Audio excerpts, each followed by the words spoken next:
Hi, my name is Doug Jennings and I'm making my first video blog, and I decided that I'd try to talk about something that I was interested in. So this is a comic book that I just found today. It's in my collection. I have a lot of comic books, but this was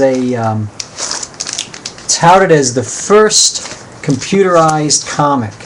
It's called Shatter, and it was created in about 1985, and it was created on an old Mac Classic, one of those old square boxy Macs, and it was created by an artist named Mike Saenz. And the thing about it that's really fascinating, it was put out by First Comics, which was a Chicago-based comic book company, and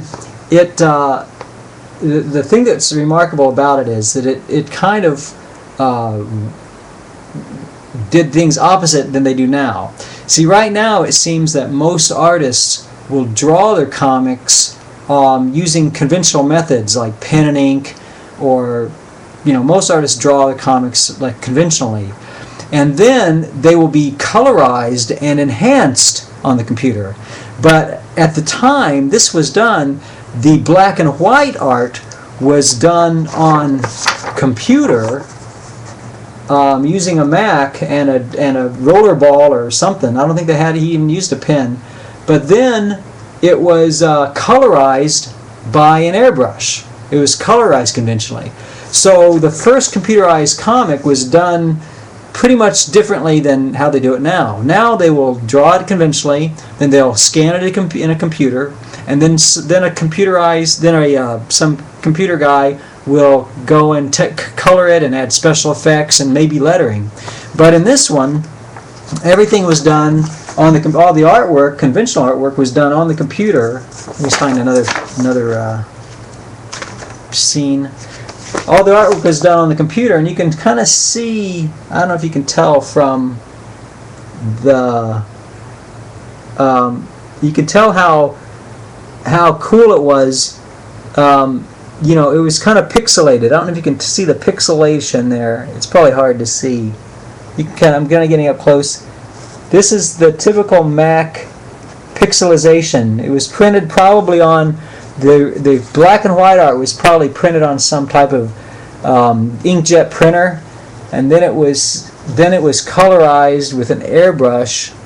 Let me just get another scene here. See, this is really interesting. And Mike Saenz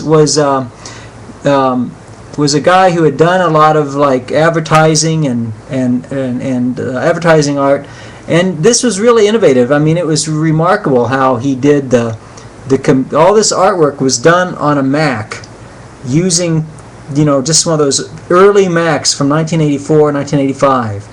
So anyway, I just thought it was cool. I found this, and it was just fun to look at and just see how far computerized comics have come, because now they do a combination. Sometimes they do CGI and have the total artwork done on computer, but most of the time these days the artwork will be done in pen and ink or marker or something, and then they'll scan it in the computer. But this was done. This is very early times, and it's really a good comic. There's I'd also have a copy of an old 1985 comics interview magazine in which Mike Saenz talks about his comic. This is another of Mike Saenz artworks for his Shatter comic, and he talks about how he made the comic, and it's really cool because here he has a picture of a early. You can kind of see the type of screenshot he'd have using his the palettes they have, and the type of screenshot he'd have with the palettes. Just a really basic paint computer or paint program. It's just really kind of fun to see how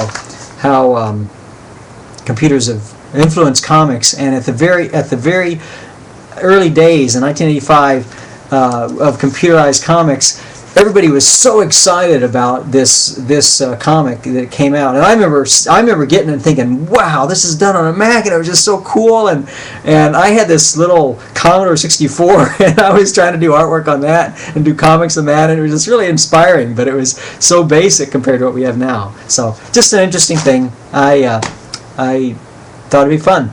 So that's all I have today. But thanks for listening and sharing my little slice of comic history, and so I'll hopefully be able to post more stuff as I get my button, or I get my mouse here so I can finish this vlog. So have a good day. I'll hopefully talk to you later.